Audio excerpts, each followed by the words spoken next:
ಕೇರಳದ ಕೋಜಿಕೋಡ್ನ ಎಸ್ಎಂ ಸ್ಟ್ರೀಟ್ನಲ್ಲಿ ಅಗ್ನಿ ಅವಘಡ ಸಂಭವಿಸಿದೆ. ಅಗ್ನಿ ಅನಾಹುತದಲ್ಲಿ 15 ಅಂಗಡಿಗಳು ಭಸ್ಮಗೊಂಡಿವೆ.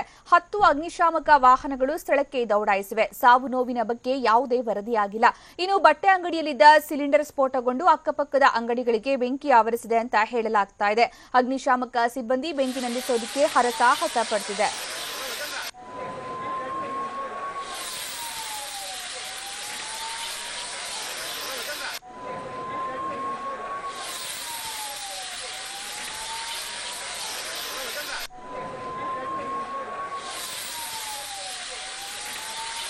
ಕೇರಳದ ಕೋಜಿಕೋಡ್ನ ಎಸ್ಎಂ ಸ್ಟ್ರೀಟ್ನಲ್ಲಿ ಅಗ್ನಿ ಅವಘಡ ಸಂಭವಿಸಿದ್ದು, ಅಗ್ನಿ ಅನಾಹುತದಲ್ಲಿ 15 ಅಂಗಡಿಗಳು ಸುಟ್ಟು ಭಸ್ಮಗೊಂಡಿವೆ.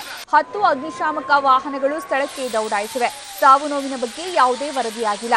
ಇನ್ನು ಬಟ್ಟೆ ಅಂಗಡಿಯಲ್ಲಿದ್ದ ಸಿಲಿಂಡರ್ ಸ್ಫೋಟಗೊಂಡ ಪರಿಣಾಮ ಅಕ್ಕಪಕ್ಕದ ಅಂಗಡಿಗಳಿಗೆ ಬೆಂಕಿ ಆವರಿಸಿದೆ ಅಂತ ಹೇಳಲಾಗ್ತಾ ಇದೆ. ಅಗ್ನಿಶಾಮಕ ದಳದ ಸಿಬ್ಬಂದಿ ಈಗ ಬೆಂಕಿ ನಂದಿಸೋದಕ್ಕೆ ಪ್ರಯತ್ನ ಪಡ್ತಾ ಇದ್ದಾರೆ.